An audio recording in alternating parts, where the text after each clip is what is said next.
So myself Usha Rani, biology lecturer, Vishwamanava Composite PU College. Hello students. So last class alli ನಾವು discuss ಮಾಡಿದಂತಹ concept ಯಾವ chapter ಅಲ್ಲಿ molecular basis of inheritance chapter ಅಲ್ಲಿ that is functions of DNA ಹೇಳಿದ್ವಿ. DNA versus RNA ಬಗ್ಗೆ descriptions ಹೇಳಿತ್ತು. Next replication ಅನ್ನುವಂತಹ concept, ಅದರಲ್ಲಿ semi conservative method by the help of experimental proof ಕೂಡ ಹೇಳಿದ್ವಿ. ಸ್ವಲ್ಪ ಅದನ್ನ ನಾವು ಪ್ರಿಸೈಸ್ ಆಗಿ ಓದ್ಕೊಂತಾ ಬಂದ್ರೆ, so first one, what is the function of DNA? Functions of DNA the list ಮಾಡಿದ್ವಿ ಹೌದಾನೆ. So DNA it helpful for storing and the transformation of an genetic information from parents to offspring ಅಂತ ಕರೆದಿದೆ. So next one, the DNA usually it is helpful for the synthesis of an RNA. There is different types of RNA, and even it is helpful for synthesis of an specific enzymes of RNA. So DNA it is having a capacity of undergoing a mutation process that leads to variation ಅಂತ ಕರೆದಿದ್ದೇವೆ. So DNA it is also helpful for coding for the synthesis of protein and even for the maintenance of growth and development. So DNA is also helpful for controlling all the cellular activities of cell. So these are the functions of DNA ಅಂತ ಹೇಳಿದ್ವಿ. So next ಬಂತು DNA versus RNA ಅಂತ ತಗೊಂಡ್ರೆ, so ನಮಗೆ ಗೊತ್ತಿರೋ ಪ್ರಕಾರ DNA it is a more stable compared to RNA. For that reason DNA acts as a genetic material in most of the organisms, but RNA also acts as a genetic material in some of the viruses. So ಇದರಲ್ಲಿ DNA versus RNA ಅಂತ ತಗೊಂಡ್ರೆ, first one to, so ಅಲ್ಲಿ ಏನ್ ಹೇಳ್ತೀವಿ, Griffith experiment ಪ್ರಕಾರ DNA acts as a genetic material, RNA acts as a genetic material in some of the viruses ಅಂತ ಕರೆದಿದ್ದೀವಿ. So here the DNA and RNA both undergoing a duplication process but not a protein. So next mechanism ಅಲ್ಲಿ ತಗೊಂಡ್ರೆ, DNA it consisting of an thymine instead of uracil, ಅದರಿಂದ ಅದು more stable ಅಂತ ಹೇಳ್ಬೋದು. DNA it was chemically more less reactive but structurally more stable compared to RNA ಅಂತ ಕರೀತೀವಿ. So ಇಷ್ಟನ್ನು ನಾವು DNA versus RNA properly last class ಅಲ್ಲಿ discuss ಮಾಡ್ತಾ ಹೋದ್ವಿ. Next one to replication. So what is meant by replication? So it is a process which involves making an exact copy of an DNA. That is also nothing but duplication. So here the mechanism of replication it explained by a process called as semi-conservative method ante ಕರೆದಿದ್ದಾರೆ. So ಈ semi-conservative method ಅಂದ್ರೆ ಏನು? So it is a process where half of the DNA, process ಅನ್ನೋಕ್ಕಿಂತ ಇಲ್ಲಿ method mechanisms ಇಲ್ಲ. What is meant by semi-conservative method? Here the half of the DNA that has been conserved for many generations, that is called as semi-conservative method. So semi-conservative method na experimental proof define ಮಾಡಿದವರು, describe ಮಾಡಿದವರು ಯಾರು? Matthew Meselson and Franklin Starr. So either basis alli they took an E. coli bacteria for their experiment, where they grow up those microbes in a media which consisting of NH4Cl. So where 15 nitrogen molecule 15 radioisotopes ಇರೋದನ್ನ utilise ಮಾಡ್ತಾರೆ. So those microbes they have been transferred towards another media which consisting of a N14, that is an NH4Cl 14 ಅದರೊಳಗೆ transfer ಮಾಡ್ತಾರೆ. So ಪ್ರತಿ generation ಅಲ್ಲೂ last time schematic representation ಬರ್ದಿದ್ರಿ, ಒಂದು old parental DNA ಇರೋದನ್ನ, so old parental DNA has been separated to form a template DNA. The template DNA nothing but the single stranded DNA is called as template DNA. So all the template DNA, the new DNA has been synthesized.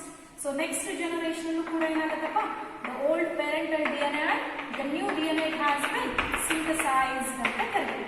ಹೌದಾ? So ಅಂದ್ರೆ ಪ್ರತಿ generation half of the parental DNA conserve ಆಗುವಂತಹ method experimental proof describe ಮಾಡಿರೋದ್ರಿಂದ, so ಇದನ್ನ ನಾವೇನಂತ ಕರಿತೀವಿ, semi conservative method. So ಇದನ್ನ ಇನ್ನೊಬ್ರು ಸೈಂಟಿಸ್ಟ್ ಟೇಲರ್ ಅನ್ನುವಂತಹ ಸೈಂಟಿಸ್ಟ್ ಕೂಡ ಇದನ್ನ ಡಿಸ್ಕ್ರೈಬ್ ಮಾಡ್ತಾರೆ during 1958. So by using an ವಿಸಿಯಾ ಫ್ಯಾಬಾ ಅನ್ನುವಂತಹ ಪ್ಲಾಂಟ್ಸ್ ಅಲ್ಲಿ ಅದನ್ನ ಡಿಸ್ಕ್ರೈಬ್ ಕೂಡ ಮಾಡ್ತಾರೆ.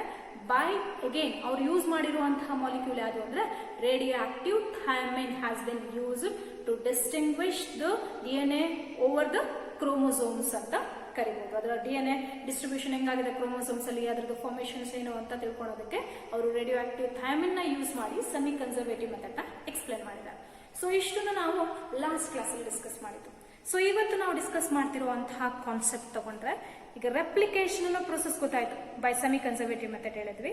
The mechanism of replication, so ಇದನ್ನ ನಾವು ಈ ಕೊಲೈ ಬ್ಯಾಕ್ಟೀರಿಯಾದಲ್ಲಿ ಫಸ್ಟ್ ಎಕ್ಸ್ಪ್ಲೇನ್ ಮಾಡೋದನ್ನ ಇವತ್ತು ಡಿಸ್ಕಸ್ ಮಾಡೋಣ. ಹೆಡಿಂಗ್ ಹಾಕೊಳ್ಳಿ, replication of DNA.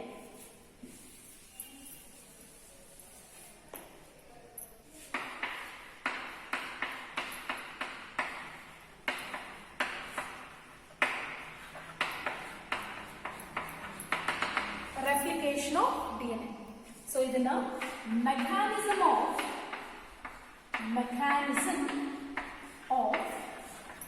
DNA replication, mechanism of DNA replication. So ಈ ಮೆಕ್ಯಾನಿಸಮ್ ನಾವು ಇವತ್ತು ಸ್ಟಡಿ ಮಾಡ್ತಿರೋದಕ್ಕೆ ಒಂದು ಮೈಕ್ರೋಬ್ ಯುಟಿಲೈಸ್ ಮಾಡಿದ್ವಿ. ಯಾವ microbe? That is called as an E. coli. That is an Escherichia coli, which is an prokaryotes ಅಂತ ಕರೀತೀವಿ. So ಯಾಕೆ E. coli ಬ್ಯಾಕ್ಟೀರಿಯಾನ utilise ಮಾಡಿದ್ವಿ ಅಂತ ತಗೊಂಡ್ರೆ, so the having the length of the chromosomes ಒಳಗಡೆ nucleotide length ಎಷ್ಟಿರುತ್ತೆ? 4.6 into 10 to the power of 6 base pairs. Particular distinguish ಮಾಡಿದ್ರೆ ಕಮ್ಮಿ ನಂಬರ್ ಆಫ್ ಜೀನ್ಸ್ ಇರೋದ್ರಿಂದ ಈಸಿಯಾಗಿ ರೆಪ್ಲಿಕೇಶನ್ ಮೆಕ್ಯಾನಿಸಮ್ ನ ಅನಾಲಿಸಿಸ್ ಮಾಡೋದಕ್ಕೆ ಇದು ಹೆಲ್ಪ್ ಮಾಡುತ್ತೆ. ಸೊ ಹಾಗಾಗಿ we took an E. coli bacteria for to study the replication mechanisms. That is a prokaryotes ಅಂತ ಕರೀತೀವಿ. ಸೊ ಇದ್ರೊಳಗಡೆ ರೆಪ್ಲಿಕೇಶನ್ಗೆ ಏನೇನು ರಿಕ್ವೈರ್ಮೆಂಟ್ಸ್ ಬೇಕು? Replication nothing but making an exact copy of a DNA. ನಮಗೆ ಗೊತ್ತಿದೆ ರೆಪ್ಲಿಕೇಶನ್ ಎಲ್ಲಿ ನಡೆಯುತ್ತೆ? It occurs in an cell cycle. Cell cycle ಅಲ್ಲಿ ಯಾವ phases? S phase. Interphase ಅಲ್ಲಿ, ಸಿಂಥೆಟಿಕ್ ಫೇಸ್ ಅಲ್ಲಿ ರೆಪ್ಲಿಕೇಶನ್ ಮೆಕ್ಯಾನಿಸಮ್ ಆಗೋದ್ರಿಂದ ಅಲ್ಲಿ DNA ಸಿಂಥಸಿಸ್ ಆಗುತ್ತೆ ಅಂತ ಕರೀತಾರೆ. So mechanism of DNA replication in E. coli. So exam ಪರ್ಪಸ್ಗೆ ಇದು 5 ಮಾರ್ಕ್ಸ್ಗೆ ತುಂಬಾ ಇಂಪಾರ್ಟೆಂಟ್ ಆಗುತ್ತೆ. ಸೊ ಇದರಲ್ಲಿ ರಿಕ್ವೈರ್ಮೆಂಟ್ಸ್ ಬೇಕು. ಫಸ್ಟ್ ಯಾರಾದ್ರೂ ಒಂದು ಮೆಕ್ಯಾನಿಸಮ್ ನಡಿಬೇಕು ಅಂದ್ರೆ ಏನ್ ಬೇಕು? First requirements are tools that are required for the mechanism of DNA replication. So first it needs an DNA template. So we know that what is meant by DNA template? It is a single stranded DNA which is called as DNA template ಅಂತ ಕರೀತೀವಿ. So next ಇದ್ರ ಜೊತೆಗೆ it needs an 4 deoxynucleotides.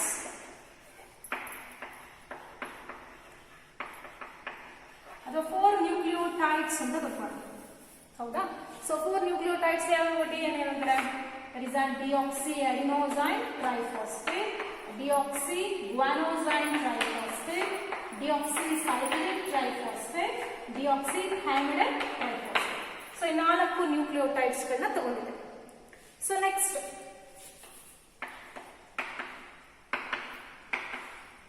So it needs an RNA primer. ಇಲ್ಲಿ ಬೇಕಾಗಿರೋದು ಇನ್ನೊಂದು ಯಾವುದು? RNA primer. So RNA primer ಅಂದ್ರೆ so they are the known sequence of nucleotides. So specific ಗೊತ್ತಿರುವಂತಹ ನ್ಯೂಕ್ಲಿಯೋಟೈಡ್ ಸೀಕ್ವೆನ್ಸ್ ನಾವಿಲ್ಲಿ RNA ಪ್ರೈಮರ್ಸ್ ಅಂತ ಕರಿತೀವಿ. DNA ಸಿಂಥಸಿಸ್ ಆಗಕ್ಕೆ, ಸಿಂಥಸಿಸ್ ಮಾಡೋದಕ್ಕೆ ಈ RNA ಪ್ರೈಮರ್ ತುಂಬಾ ಎಸೆನ್ಷಿಯಲ್ ರೋಲ್ ನ ಪ್ಲೇ ಮಾಡುತ್ತೆ. ಸೊ ಅದಾದ್ಮೇಲೆ enzymes. So which are the enzymes that are used in the replicatory mechanism ಅಂತ ತಗೊಂಡ್ರೆ, ಸೊ ಹೆಲಿಕೇಸ್ ಎಂಜೈಮ್ ಅಂತ ಬರೀತೀವಿ. So next one gyrase, helicase, gyrase, DNA polymerase. So DNA polymerase ಅಲ್ಲಿ 1 ಮತ್ತೆ 3 excess ಆಗಿ ಯೂಟಿಲೈಸ್ ಆಗುತ್ತೆ. DNA polymerase 1 and DNA polymerase 3. ಇದರ ಜೊತೆಗೆ DNA ligase ಎಂಜೈಮ್. ಸೊ ಇಷ್ಟು ಎಂಜೈಮ್ ಜೊತೆಗೆ ಬೇಕಾಗಿರುವ essential energy products, proteins, enzymes ಗಳನ್ನ ಫಸ್ಟ್ ರಿಕ್ವೈರ್ಮೆಂಟ್ಸ್ ಆಗಿ ತಗೊಂಡಿದೆ. That is to describe the mechanism of DNA replication in E. coli bacteria. So next ಏನು ಮಾಡಬೇಕು ನಾವು? Steps of replication. Steps that they are involved in DNA replication.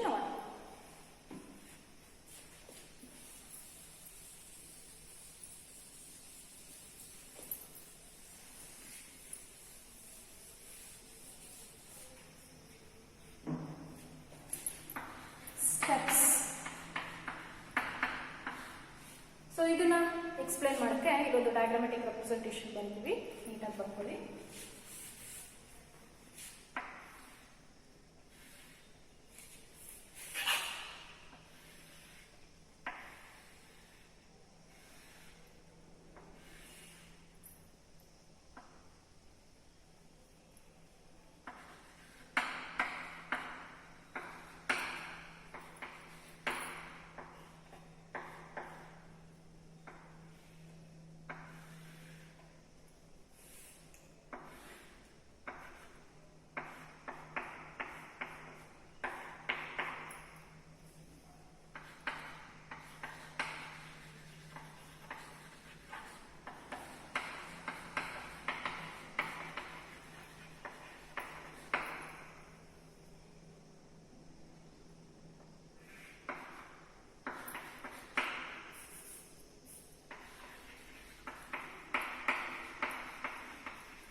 ಡಯಾಗ್ರಾಮ್ಯಾಟಿಕ್ representation NCERT text book ಅಲ್ಲಿ mention ಮಾಡಿದ್ದಾರೆ. So first ಇದನ್ನು define ಮಾಡೋಣ. ನಮಗೆ ಈ concept ತುಂಬಾ ಇನ್ನೂ ಚೆನ್ನಾಗಿ ಈಸಿಯಾಗಿ ಅರ್ಥ ಆಗಬೇಕು ಅಂದ್ರೆ ಇದಕ್ಕೆ ಇನ್ನೊಂದು ಡಯಾಗ್ರಾಮ್ಯಾಟಿಕ್ ರೆಪ್ರೆಸೆಂಟೇಷನ್ ಬರೀತೀನಿ. ಸೊ ಫಸ್ಟ್ ಇದರಲ್ಲಿ ಒಂದು ಚಿಕ್ಕದಾಗಿ ಡಿಫೈನ್ ಮಾಡ್ಕೊಂಡು ಹೋಗೋಣ. ಸೊ ರೆಪ್ಲಿಕೇಶನ್ ಅಂದ್ರೆ ಗೊತ್ತಾಯ್ತು ನಮಗೆ. ಸೊ ಇಲ್ಲಿ ಮೆಕ್ಯಾನಿಸಮ್ ಅಲ್ಲಿ ಫಸ್ಟ್ ಬೇಕಾಗಿರೋದು this is a parental DNA, that is a double stranded DNA. So ಈ ಡಬಲ್ ಸ್ಟ್ರಾಂಡೆಡ್ DNA ಅಂತ ಒಂದು particular location, this is a specific site where the enzyme. So ನಾವಾಗಲೇ ಎನ್ಸೈಮ್ಸ್ ಬರ್ತಿದ್ವಿ, ಅದರಲ್ಲಿ ಯಾವುದು helicase enzyme. when it bind at a specific recognition site in the double-stranded DNA, it was resulting in unwinding of double-stranded DNA that results in template DNA. ಈ single-stranded DNA ನ ಏನಂತ ಕರಿತೀವಿ? template DNA. Double-stranded DNA ಇದ್ದು helicase enzyme ಬಂದು ಎಲ್ಲಿ bound ಆಗುತ್ತೋ ಕೂರುತ್ತೋ, it was resulting in unwinding of DNA that results in template DNA. So ಈ template DNA ಅಲ್ಲಿ so the new DNA has been synthesized. ಹೊಸ DNA ಸ್ಟ್ರಾಂಡ್ ಏನಾಗುತ್ತೆ? Synthesise ಆಗುತ್ತೆ. So ಹಾಗಾಗಿ ಒಂದ್ ಕಡೆ ನಾವು ಕಂಟಿನ್ಯೂಸ್ ಸ್ಟ್ರಾಂಡ್ ಅಂತ ಬರ್ತಿದ್ದೀವಿ, ಇನ್ನೊಂದು ಕಡೆ ಡಿಸ್ಕಂಟಿನ್ಯೂಸ್ ಸ್ಟ್ರಾಂಡ್ ಅಂತ ಕೂಡ ಬರ್ತೀವಿ. ಸೊ ಇಲ್ಲಿ parental DNA, template DNA result ಆಯ್ತು. ಟೆಂಪ್ಲೇಟ್ DNA ಮೇಲೆ ಹೊಸ DNA ಎರಡೂ ಕಡೆ ಸಿಂಥಸಿಸ್ ಆಗಿದೆ, ಒಂದು ಕಂಟಿನ್ಯೂಸ್ ಆಗಿ ಒಂದು ಡಿಸ್ಕಂಟಿನ್ಯೂಸ್ ಆಗಿ. ಈ ರೆಪ್ರೆಸೆಂಟೇಷನ್ ಒಂಚೂರು ಅಸ್ಯೂಮ್ ಮಾಡಿಕೊಂಡು ಈಗ ಇನ್ನೊಂದು ಡಯಾಗ್ರಾಮ್ ಬರೀತೀನಿ, ಅಲ್ಲಿ ಮತ್ತೆ ಕಂಪ್ಲೀಟ್ ಎಕ್ಸ್ಪ್ಲನೇಷನ್ ಮಾಡ್ತಾ ಹೋಗೋಣ.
ಸೊ ಈ ಡಯಾಗ್ರಾಮ್ಯಾಟಿಕ್ ರೆಪ್ರೆಸೆಂಟೇಷನ್ ಬರ್ಕೊಳ್ಳಿ, ಇದಕ್ಕೆ ಲೇಬಲಿಂಗ್ ಮಾಡ್ಕೊಳ್ಳೋಣ. So this is a parental DNA. So parental DNA which is having a double stranded structure. So ಇಲ್ಲಿ ಏನು ಮಧ್ಯೆ ಬಂದಿದೆ, this is an helicase enzyme. Helicase enzyme. So this is a template DNA. Template DNA. ಸರಿನಾ? So ಇದು ಈ ತರ box ತರ ಬಂದಿರಲ್ಲ, this is an RNA primer. RNA primer. Okay, ಇಲ್ಲಿ ಇದು. ಸೊ ಇದನ್ನ ಹಿಂಗೆ ಒಳಗಡೆ ಆರೋ ಮಾರ್ಕು, ಒಂದು ಹೊರಗಡೆಗೆ ಆರೋ ಮಾರ್ಕ್ ತೋರಿಸ್ಕೊಳ್ಳಿ. ಈ ಒಳಗಡೆಗೆ ಆರೋ ಮಾರ್ಕಿಗೆ ಲೀಡಿಂಗ್ ಸ್ಟ್ರಾಂಡ್. ಇದು ಹೊರಗಡೆ. This one leading strand. ಇದು lagging strand.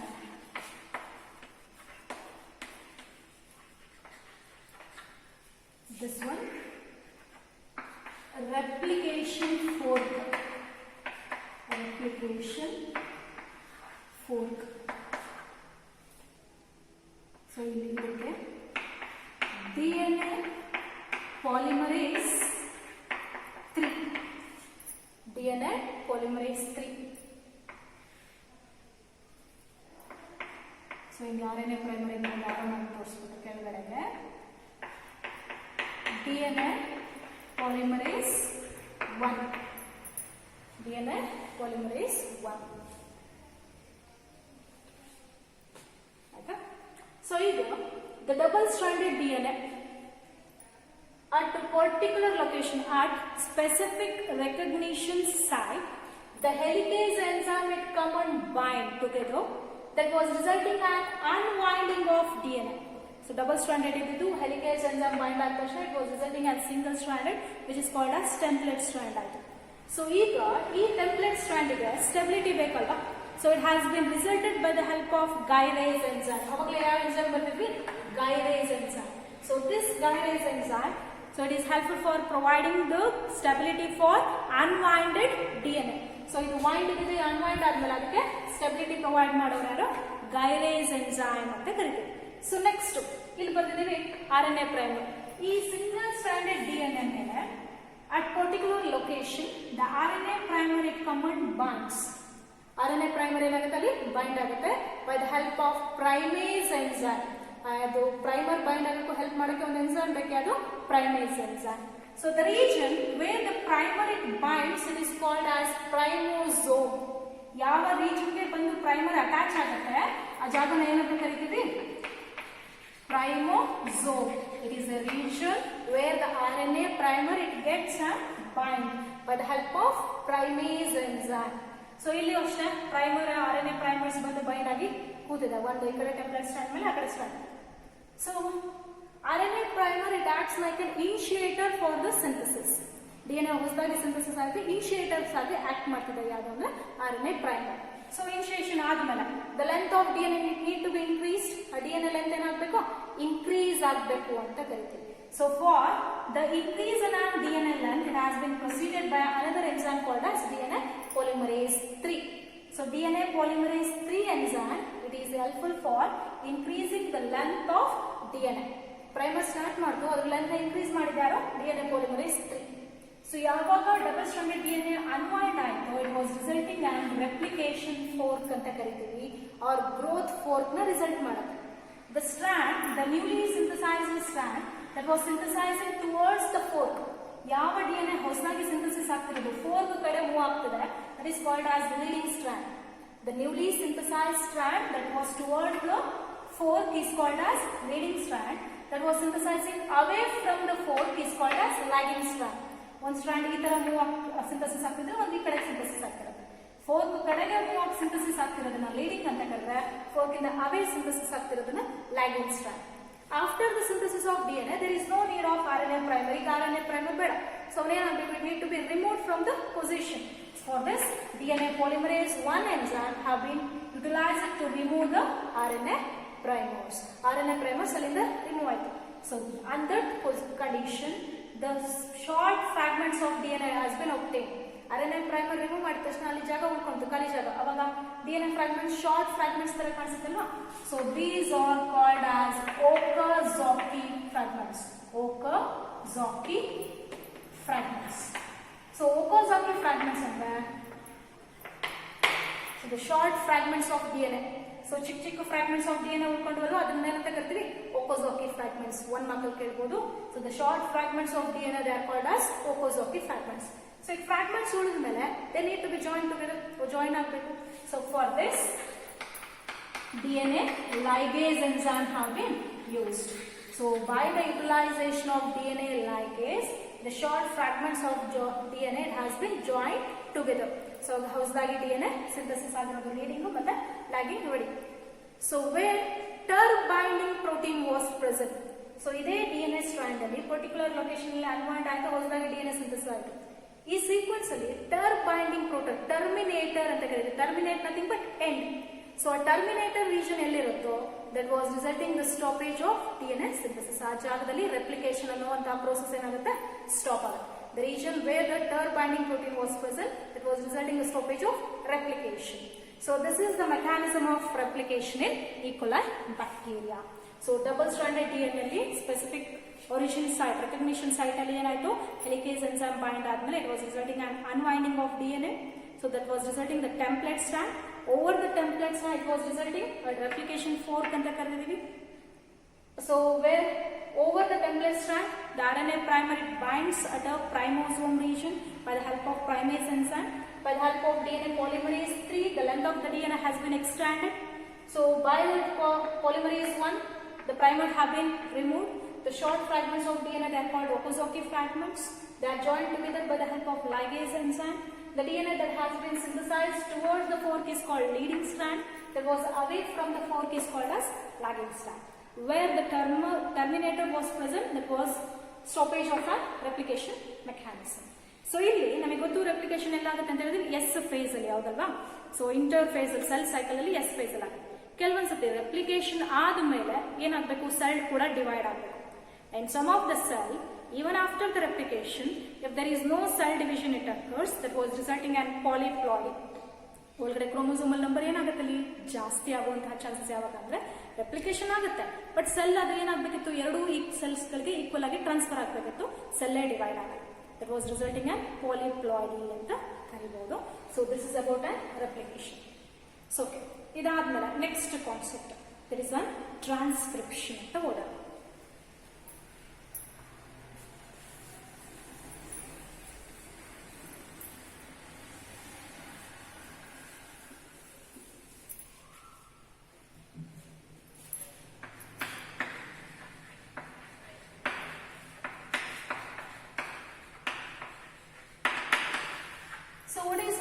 Transcription. So it is a process which involves the transformation of genetic information from DNA to RNA. So last class ಅಲ್ಲಿ ಬರ್ತಿದ್ವಿ central ಡಾಗ್ಮಾದಲ್ಲಿ DNA to RNA ಮತ್ತು transcription ಅಂತ. So ಏನಿಲ್ಲ transcription ಅಂದ್ರೆ it is a process which involves the transformation of genetic information from the DNA.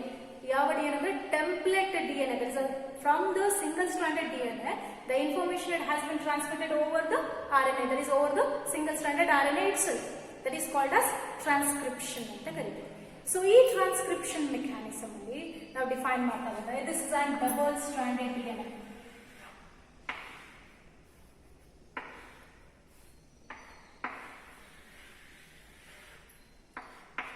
ಸರಿನಾ? So by the help of particular enzymes utilize ಮಾಡ್ತಾರೆ. So here it was resulting on unwinding mechanism. ಈ ತರ unwind ಆಗುತ್ತೆ.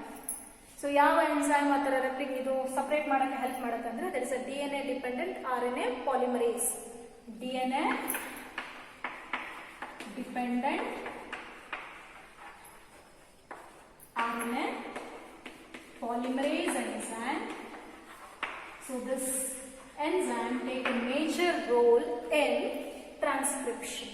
So DNA strand ಮೇಲೆ DNA dependent RNA polymerase enzyme bind ಆಗಿದ ತಕ್ಷಣ the double stranded DNA becomes unwind to result a template strand. So now over this template strand the RNA need to be synthesized. So ಇದ್ರ ಮೇಲೆ ಏನಾಗುತ್ತೆ, RNA strand synthesis ಆಗುತ್ತೆ. ಸರಿನಾ? So ಇಲ್ಲಿ ನಮಗೆ ಯಾವ ಎರಡು ಸ್ಟ್ರಾಂಡ್ ಮೇಲೂ ಕೂಡ RNA synthesis ಆಗಲ್ಲ. The strand usually the DNA that it is helpful, that acts like a template for the synthesis of an mRNA. So that is called as, ಕೆಲವೊಂದು ಕಡೆಗೆ ಮೆನ್ಷನ್ ಮಾಡಿದೆ, ಕೆಲವೊಂದು ಬುಕ್ಸ್ ಅಲ್ಲಿ ಮೆನ್ಷನ್ ಏನಂತಂದ್ರೆ ಯಾವ್ದ್ರ ಮೇಲೆ DNA ಸಿಂಥಸಿಸ್ ಆಗುತ್ತೋ ಅದು ಸೆನ್ಸ್ ಸ್ಟ್ರಾಂಡ್ ಅಂತ ಕರೀತಾರೆ, ಯಾವ್ದ್ರ ಮೇಲೆ ಸಿಂಥಸಿಸ್ ಆಗಲ್ಲ ಅದನ್ನ ಆಂಟಿ ಸೆನ್ಸ್ ಅಂತ ಕರೀತಾರೆ. ಸೊ ಬಟ್ ಅದರ ಬಗ್ಗೆ ಡಿಸ್ಕಷನ್ ನಡೀತಾ ಕಾನ್ಸೆಪ್ಟ್ಸ್ ಅಲ್ಲಿ ನಾವು ಅಬ್ಸರ್ವ್ ಮಾಡ್ತಾ ಬಂದ್ರೆ, ಸೊ ಯಾವ ಸ್ಟ್ರಾಂಡ್ ಮೇಲೆ DNA ಸಿಂಥಸಿಸ್ ಆಗುತ್ತೆ that is called as antisense strand ಅಂತ ಮೆನ್ಷನ್ ಮಾಡ್ತೀವಿ. ಯಾವ್ದ್ರ ಮೇಲೆ ಸಿಂಥಸಿಸ್ ಆಗಲ್ಲ ಸೊ ಅದನ್ನ ನಾವೇನಂತ ಕರಿಬಹುದು, ಸೆನ್ಸ್ ಸ್ಟ್ರಾಂಡ್ ಅಂತ ಕರಿಬಹುದು. So this is an antisense strand which is also a template strand. ಇದು ಸೆನ್ಸ್ ಸ್ಟ್ರಾಂಡ್. ಸೊ ಕೆಲವೊಂದ್ ಕಡೆ ಮುಂಚೆ ಎಲ್ಲ ಪ್ರಿಸ್ಕ್ರೈಬ್ ಆಗಿ ನಾವು ನೋಡಿರೋದು ಕೆಲವೊಂದು ಬುಕ್ಸ್ ಅಲ್ಲಿ ರೆಫರೆನ್ಸ್ ನೋಡಿದಾಗ, ಸೊ ಯಾವ್ದ್ರ ಮೇಲೆ DNA ಸಿಂಥಸಿಸ್ ಆಗುತ್ತೆ ಅದು ಸೆನ್ಸ್ ಅಂತ ಕರೆದಿದ್ದಾರೆ, ಯಾವ್ದ್ರ ಮೇಲೆ ಆಗಲ್ಲ ಅದು ಆಂಟಿ ಸೆನ್ಸ್ ಅಂತ ಕರೆದಿದ್ದಾರೆ. But complementary base pairing with DNA over the RNA ಅಂತ ನೋಡಿದಾಗ, ಸೊ ಕೆಲವೊಂದು ತುಂಬಾ ಕಡೆ ನಾವು ಪ್ರಿಸ್ಕ್ರೈಬ್ ನೋಡ್ತಾ ಹೋದಾಗ, ಸೊ ಯಾವ್ದ್ರ ಮೇಲೆ ಸಿಂಥಸಿಸ್ ಆಗುತ್ತೆ ಅದನ್ನ ನಾವು ಆಂಟಿ ಸೆನ್ಸ್ ಅಂತ ಕರಿತೀವಿ, ಯಾವ್ದ್ರ ಮೇಲೆ ಸಿಂಥಸಿಸ್ ಆಗಲ್ಲ ಅದನ್ನ ಸೆನ್ಸ್ ಸ್ಟ್ರಾಂಡ್ ಅಂತ ಕರಿತೀವಿ. ಸೊ ಇದರಲ್ಲಿ ಕೋಡಿಂಗ್ ರೀಜನ್, ನಾನ್ ಕೋಡಿಂಗ್ ರೀಜನ್ಸ್ ಕೂಡ ಪ್ರಿಫರ್ ಮಾಡಿ ಹೇಳ್ತೀವಿ. So usually the RNA has been synthesized over the one DNA strand itself, not on another. ಆಯ್ತಪ್ಪ, ಈಗ ಒಂದು ಸ್ಟ್ರಾಂಡ್ ಮೇಲೆ DNA RNA ಸಿಂಥಸಿಸ್ ಆಗಿದೆ, ಅಕಸ್ಮಾತ್ ಇದ್ರ ಮೇಲೂ ಸಿಂಥಸಿಸ್ ಆದ್ರೆ, so commonly RNA is having a property of single stranded. So ಎರಡು RNA strand ಬಂದು, so main function of RNA that is to synthesize protein. So protein it is having a building blocks called as amino acid. So ಅಲ್ಲಿ particular ಆಗಿ bind ಆಗ್ಬೇಕಾರೆ ಯಾವ amino acid ಜೊತೆ bind ಆಗಬೇಕು ಅನ್ನುವಂತಹ property basis ಮೇಲೆ so they become ಫ್ಯೂಟಲ್ ಅಂತ ಕರಿತೀವಿ. They R not showing A particular property, stop ಆಗ್ಬಿಡುತ್ತೆ ಎಲ್ಲ RNA ಕಾಂಪೋಸಿಷನ್ಸ್ ಕೆಲಸ ಫಿಸಿಯಾಲಜಿಕಲ್ ಪ್ರಾಪರ್ಟಿನೇ ಏನಾಯ್ತು ಅಲ್ಲಿ ಸ್ಟಾಪ್ ಆಗೋ ಚಾನ್ಸಸ್ ಇರೋದ್ರಿಂದ, so most of all the DNA it is that acts like an template for to synthesize mRNA on one strand. So ಇನ್ನೊಂದು strand ಮೇಲೆ ಅದು ಸಿಂಥಸಿಸ್ ಆಗಲ್ಲ. ಸೊ ಇದನ್ನು ನಾವು ಟ್ರಾನ್ಸ್ಕ್ರಿಪ್ಷನ್ ಅಂತ ಕರಿತೀವಿ. The process of transformation of genetic information from single-stranded template DNA over and RNA ಅಂತ ಕರೀತೀವಿ. ಸೊ ಇದಾದ್ಮೇಲೆ ನಾನು ಇವತ್ತು ಇನ್ನೊಂದು ಕಾನ್ಸೆಪ್ಟ್ ಏನಪ್ಪ ಅಂದ್ರೆ ಟ್ರಾನ್ಸ್ಕ್ರಿಪ್ಷನ್ ಅಲ್ಲಿ ಟ್ರಾನ್ಸ್ಕ್ರಿಪ್ಷನ್ ಯೂನಿಟ್ ಅಂತ ಬರ್ಕೊಳ್ಳಿ ಡಯಾಗ್ರಾಮ್. ಸೊ ಇದು ಇಂಪಾರ್ಟೆಂಟ್ ತುಂಬಾ ಬೋರ್ಡ್ಗೆ.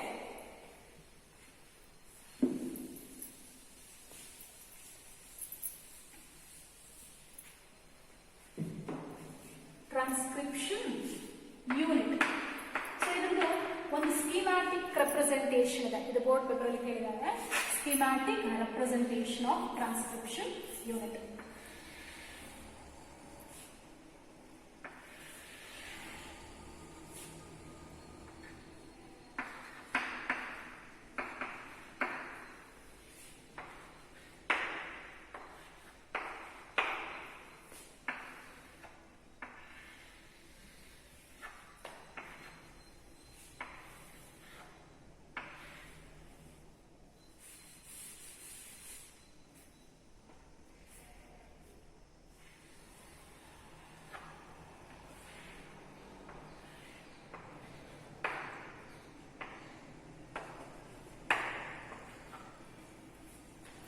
ಸೊ ಈ ತರ ಮೆನ್ಷನ್ ಮಾಡ್ಕೊಳ್ಳಿ. This is an diagrammatic representation of transcription unit.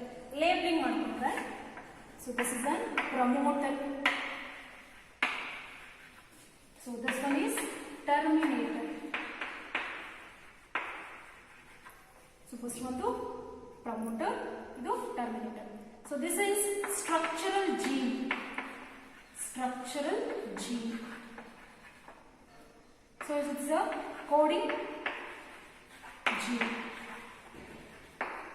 structural gene, that's the coding gene.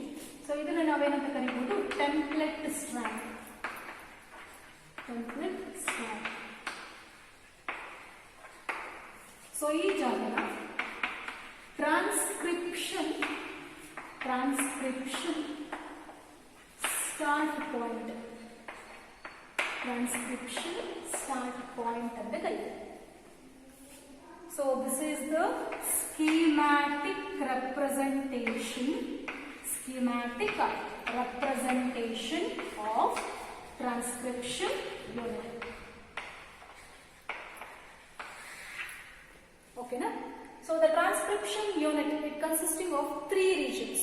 So you have first one promoter, second one structural gene, third one terminator. The transcription unit, it consisting of 3 regions: promoter, structural gene and terminator. So promoter region ಅಂತ ಬರ್ತದೆ. So ಇಲ್ಲಿ DNA template ಆಗಿ act ಮಾಡ್ತಿರುವಂತಹ region 3 prime ಇಂದ 5 prime region ಇದೆ, which acts like a template. ಸರಿನಾ? ಈ template stand ಮೇಲೆ ಏನು ಸಿಂಥಸಿಸ್ ಆಗಬೇಕು? RNA. ಸೊ RNA ಸಿಂಥಸಿಸ್ ಆಗೋ ಪ್ರೋಸೆಸ್ ನಾವಿಲ್ಲಿ ಟ್ರಾನ್ಸ್ಕ್ರಿಪ್ಷನ್ ಅಂತ ಕರಿತೀವಿ. ಸೊ ಇದ್ರೊಳಗಡೆ ಡಿಸ್ಟಿಂಗ್ವಿಶ್ ಮಾಡಿದ್ರೆ promoter, it is a region where the transcription it starts. So transcription ಯಾವಾಗಲೂ ಪ್ರೊಸೀಡ್ ಆಗ್ತಾ ಬಂದ್ರೆ ಇದರಲ್ಲಿ ನಾವು ನೋಡ್ತಿದ್ದೇವೆ ಆಂಟಿ ಪ್ಯಾರಲಲ್ ಪೋಲಾರಿಟಿ ಕಾಣಿಸ್ತಿದೆ. ಒಂದು 3 ಪ್ರೈಮ್ ಟು ಒಂದು ಆ ಕಡೆಯಿಂದ ಈ ಕಡೆ, ಅಂದ್ರೆ 5 ಪ್ರೈಮ್ ಟು 3 ಪ್ರೈಮ್ ಈ ಕಡೆ ನೋಡ್ತೀವಿ, ಅಂದ್ರೆ 3 ಪ್ರೈಮ್ ಟು 5 ಪ್ರೈಮ್, ಇನ್ನೊಂದು 5 ಪ್ರೈಮ್ ಟು 3 ಪ್ರೈಮ್ ಪೋಲಾರಿಟಿ ನೋಡ್ತಿದ್ದೇವೆ ಎರಡು stands. And they are showing an complementary base pairing at the structural gene. They are showing an coding regions ಅಂತ ಕರೀತೀವಿ. ಸೊ ಟರ್ಮಿನೇಟರ್ ರೀಜನ್ಸ್ ಏನಾಗುತ್ತೆ, ಈ ಟ್ರಾನ್ಸ್ಕ್ರಿಪ್ಷನ್ ಅನ್ನುವಂತಹ ಪ್ರೋಸೆಸ್ ಸ್ಟಾಪೇಜ್ ಆಗುತ್ತೆ ಅಂತ ಕರಿತೀವಿ. So here the coding region which consisting of on upstream region, 5 prime region ಅಂತ ನಾವೇನಂತ ಕರಿತೀವಿ, ಅಪ್ಸ್ಟ್ರೀಮ್ ರೀಜನ್ ಅಂತ ಕರಿತೀವಿ. ಸೊ ಅದು ಸ್ಟಾರ್ಟ್ ಆಗಿರೋದು ಅಲ್ಲೇ ಇನಿಷಿಯೇಟರ್ ಆಗಿ ಆಕ್ಟ್ ಮಾಡಿ mRNA ಸಿಂಥಸಿಸ್ ಮಾಡಕ್ಕೆ ಹೆಲ್ಪ್ ಮಾಡುವಂತಹ ರೀಜನ್ ಎಲ್ಲಿಂದ ಸ್ಟಾರ್ಟ್ ಆಗುತ್ತೆ, 5 ಪ್ರೈಮ್ ರೀಜನ್ ಇಂದ. ಬಟ್ ಯಾವ ರೀಜನ್ ಇಂದ ಸ್ಟಾರ್ಟ್ ಆಗುತ್ತೆ ಅಂದ್ರೆ 3 prime region of template. So ಟೆಂಪ್ಲೆಟಿನ 3 ಪ್ರೈಮ್ ರೀಜನ್ ಇಂದ 5 ಪ್ರೈಮ್ ರೀಜನ್ ಪ್ರೊಸೀಡ್ ಆಗುತ್ತೆ ಯಾವುದು mRNA. That is called as a coding strand. ಎಲ್ಲಿ ಟರ್ಮಿನೇಟರ್ಸ್ ಇರುತ್ತೆ, so that is called as the end of 3 prime regions ನಾವೇನಂತ ಕರಿತೀವಿ, ಡೌನ್ ಸ್ಟ್ರೀಮ್ ರೀಜನ್ ಅಂತ ಕರಿತೀವಿ. ಟ್ರಾನ್ಸ್ಕ್ರಿಪ್ಷನ್ ಯೂನಿಟ್ ಅಲ್ಲಿ 5 prime region upstream location ತೋರಿಸಿದ್ರೆ 3 prime region downstream location ತೋರಿಸುತ್ತೆ. So ಇದು DNA ಮೇಲೆ RNA ಸಿಂಥಸಿಸ್ ಆಗುವಂತಹ ಮೆಕ್ಯಾನಿಸಮ್ ನ ಇಲ್ಲಿ ಟ್ರಾನ್ಸ್ಕ್ರಿಪ್ಷನ್ ಯೂನಿಟ್ ಡಯಾಗ್ರಾಮೆಟಿಕ್ ರೆಪ್ರೆಸೆಂಟೇಷನ್ ಬರ್ತಿದೆ. ಇದು ಡಯಾಗ್ರಾಮೆಟಿಕ್ ರೆಪ್ರೆಸೆಂಟೇಷನ್ 2 ಮಾರ್ಕ್ಸ್ ಗೆ ಇಂಪಾರ್ಟೆಂಟ್. ಸೊ ಈಗ ಇದು ಒಂದು ಡಿಸ್ಕಸ್ ಮಾಡೋಣ. ಸೊ DNA ಮೇಲಿರುವಂತಹ sequence, so that is ATGC. RNA ಮೇಲಿರುವ ಸೀಕ್ವೆನ್ಸ್ AUGC. ಈಗ ಇಲ್ಲೇನಾಗುತ್ತೆ, DNA ಮೇಲೆ RNA ಸಿಂಥಸಿಸ್ ಆಗ್ತಿರೋದ್ರಿಂದ ಸೀಕ್ವೆನ್ಸ್ ರಿಲೇಟೆಡ್ ಆಗಿ ಕ್ವಶನ್ಸ್ ಕೂಡ ಬರುತ್ತೆ ನಮಗೆ CET ಕೂಡ. ಸೊ ಒಂದು ಎಕ್ಸಾಂಪಲ್ ಬರೆಯೋಣ.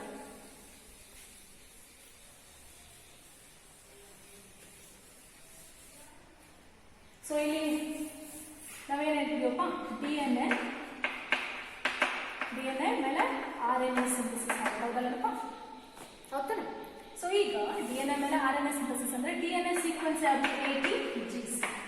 RNA ಬರೋ ಸೀಕ್ವೆನ್ಸ್ AUGC. ಸೊ ಈಗ for example this is a DNA template. ಈ ಒಂದು DNA ಟೆಂಪ್ಲೇಟ್ ಸ್ಟ್ರಾಂಡ್ ಬರೀತೀವಿ. ಸೊ DNA ಟೆಂಪ್ಲೇಟ್ ಮೇಲೆ ಏನು ಸಿಂಥಸಿಸ್ ಆಗುತ್ತೆ, RNA. That is usually and mRNA, that is called single stranded mRNA synthesis ಆಗುತ್ತೆ. So ಈ template strand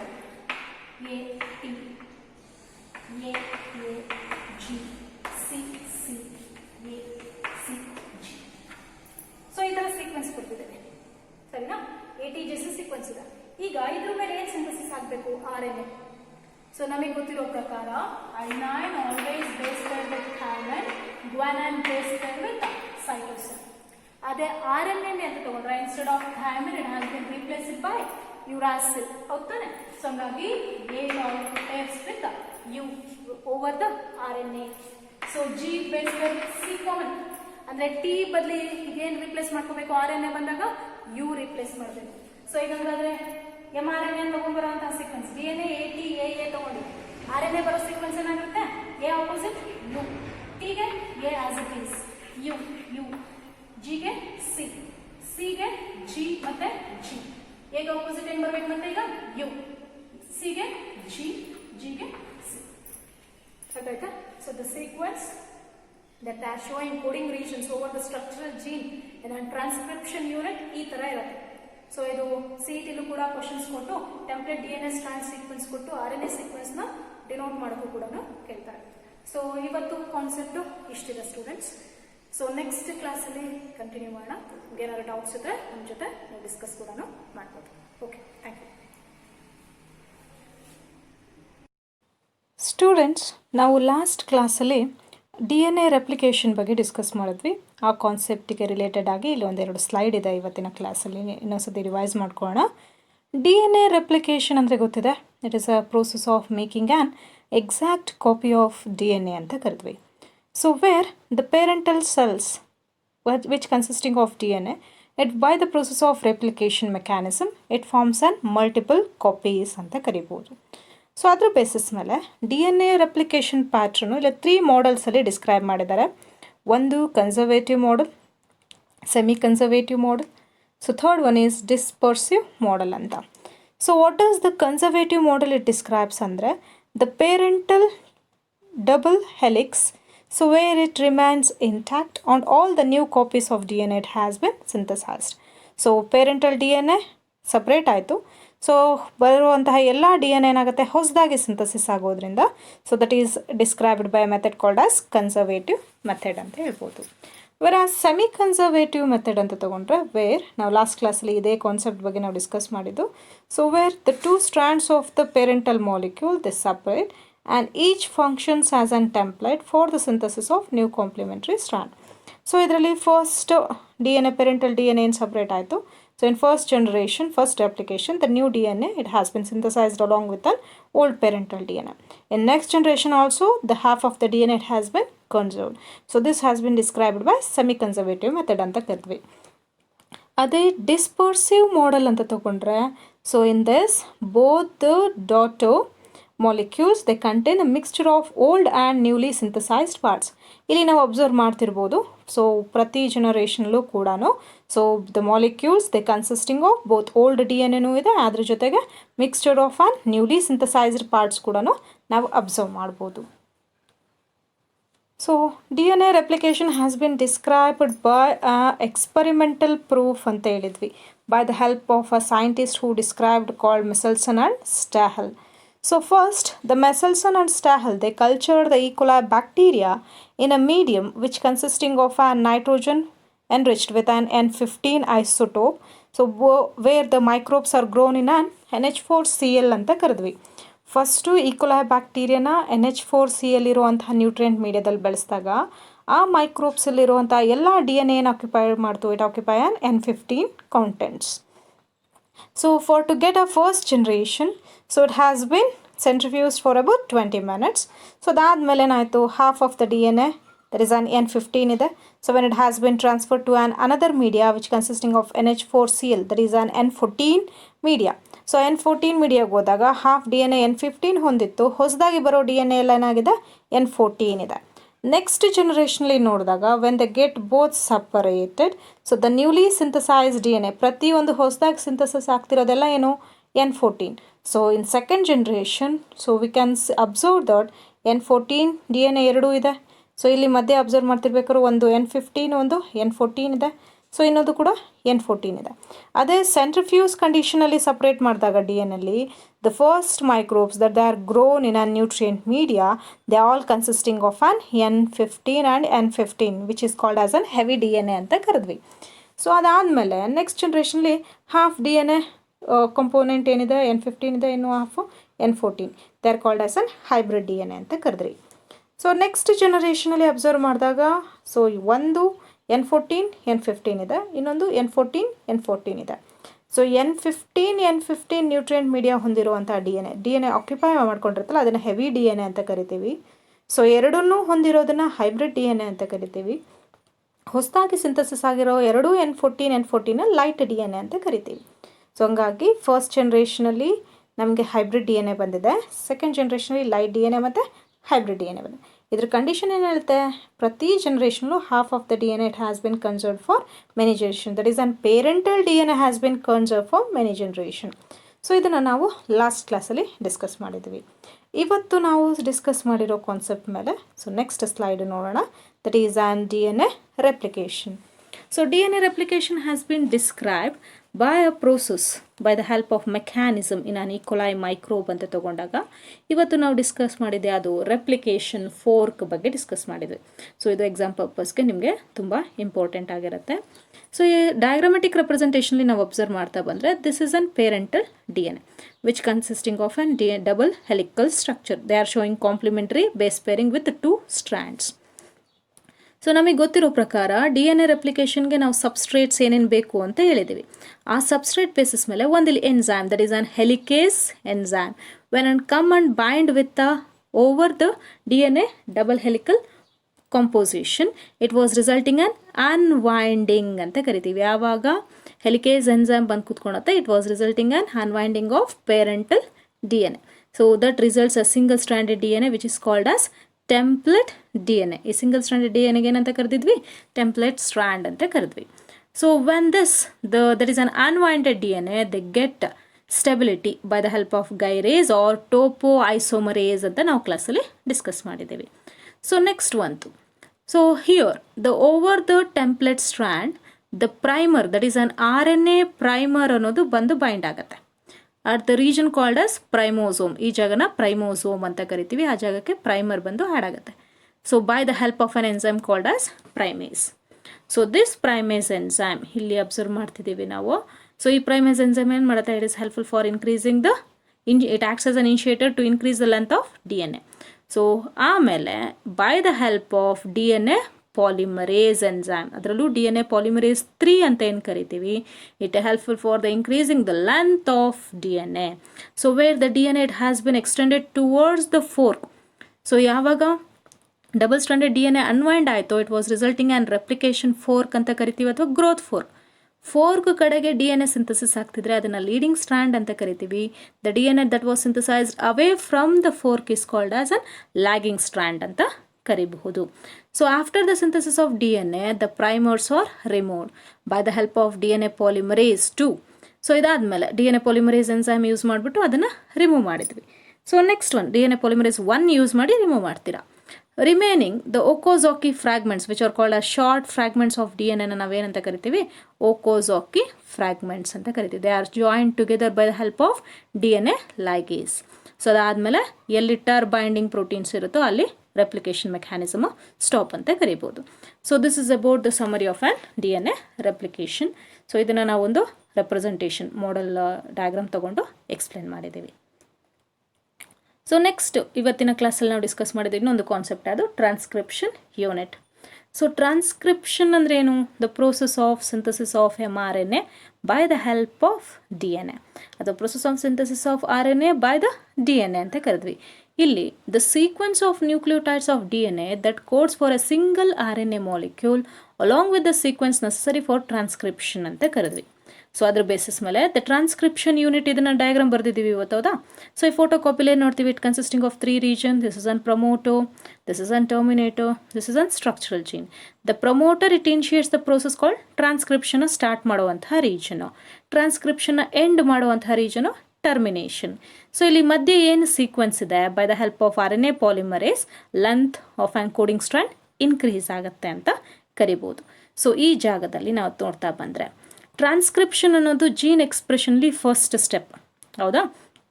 so transcription ಆಗಬೇಕು ಅಂದರೆ ಅದಕ್ಕೆ ಬೇಕಾಗಿರೋ ಎನ್ಸೈಮ್ ಅದು that is an RNA polymerase enzyme. So where the DNA base of nucleotides are showing complementary language that converted from DNA to RNA by action. So here ಎರಡೂ strand ಹೆಂಗೆ move ಆಗುತ್ತೆ? This is an double stranded DNA. So ಈ DNA ಮೇಲೆ ಏನು synthesis ಆಗ್ತಿದೆಯಪ್ಪ ಇಲ್ಲಿ? RNA. RNA is an single stranded. So where the DNA with the polarity acts as a template ಅಂತ ಕರೆದಿದ್ದೀವಿ. So opposite to ಅದೇನು ಬರುತ್ತೆ? Coding strand that has been transcribed over the RNA. So ಇದರಲ್ಲಿ ನಾವು last ಕ್ಲಾಸಲ್ಲಿ ತೋರಿಸಿದ್ದೀವಿ. ಈಗ TCGACT ಅಂತ ಇದೆ. So ಎಲ್ಲಿ ಎ ಇರುತ್ತೋ ಅದಕ್ಕೆ ಅಪೋಸಿಟ್ mRNA ಸೀಕ್ವೆನ್ಸ್ ಏನು ತೊಗೊಂಬರುತ್ತೆ? ಯು ಅನ್ನುವಂತಹ ಸೀಕ್ವೆನ್ಸ್ ಇಲ್ಲಿ ಅಬ್ಸರ್ವ್ ಮಾಡ್ತಿದ್ದೀವಿ ನಾವು. ಸೊ ಎಲ್ಲಿ ಎ ಸೀಕ್ವೆನ್ಸ್ ಇರುತ್ತೋ ಅದಕ್ಕೆ ಅಪೋಸಿಟ್ ಏನು ಬರುತ್ತೆ? ಯು ಬರುತ್ತೆ. ಸೊ ನೆಕ್ಸ್ಟ್ ಒಂದು ಪ್ರಮೋಟರ್ ಆ್ಯಂಡ್ ಟರ್ಮಿನೇಟೋ. ಸೊ ತಗೊಂಡ್ರೆ they are located on end of the structural gene. So structural ಜೀನಲ್ಲಿ ನಾವು ಇಲ್ಲಿ ಪ್ರಮೋಟರ್, ಇಲ್ಲಿ ಟರ್ಮಿನೇಟರ್ ಅನ್ನುವಂಥ ರೀಜನ್ನ ನೋಡ್ತಿದ್ದೇವೆ. So which has been consisting of where the located 5' ಎಂಡನ್ನು ನಾವು ಅಪ್ಸ್ಟ್ರೀಮ್ ರೀಜನ್ ಅಂತ ತಗೊಂಡ್ವಿ. ಈ ರೀಜನ್ ಏನಂತ ಕರೆದ್ವಿ? ಅಪ್ಸ್ಟ್ರೀಮ್. ಸೊ ಈ ಕಡೆನ ನಾವು ಡೌನ್ ಸ್ಟ್ರೀಮ್ ರೀಜನ್ ಅಂತ ಕೂಡ ಮೆನ್ಷನ್ ಮಾಡ್ತೀವಿ. So where the DNA sequence providing the binding site for RNA polymerase, the presence defines the template strand and the coding strand. ಇದು first single stranded DNA, template DNA. ಆ template DNA ಮೇಲೆ ಏನು synthesis ಆಗುತ್ತೆ? That is an RNA synthesis ಆಗುತ್ತೆ. So ಎಲ್ಲಿ RNA ಸೀಕ್ವೆನ್ಸಲ್ಲಿ Terminator ಅನ್ನೋ composition ಇರುತ್ತೆ, so that was resulting the end of transcription ಅಂತ ಕರಿಬೋದು. ಸೊ ಇಷ್ಟು ಸ್ಟೂಡೆಂಟ್ಸ್ ನಾವಿವತ್ತು ಡಿಸ್ಕಸ್ ಮಾಡಿರುವಂತಹ ಕಾನ್ಸೆಪ್ಟ್ಸು. ಸೊ ನಿಮಗೆ ಈಸಿ ಆಗಲಿ ಅಂತ ಇಲ್ಲೊಂದು ಸ್ವಲ್ಪ ಕೆಲವೊಂದು ಮಾಡೆಲ್ ಫೋಟೋ ಕಾಪೀಸ್ನ ನಾವು ಎಕ್ಸ್ಟ್ರಾ ರೆಫರೆನ್ಸ್ಗೆ ಅಂತ ನಿಮಗೆ ಹಾಕ್ತಿದ್ದೀವಿ. ಸೊ ಓಕೆ, ಚೆನ್ನಾಗಿ ಓದ್ಕೊಳ್ಳಿ ಸ್ಟೂಡೆಂಟ್ಸ್. Thank you.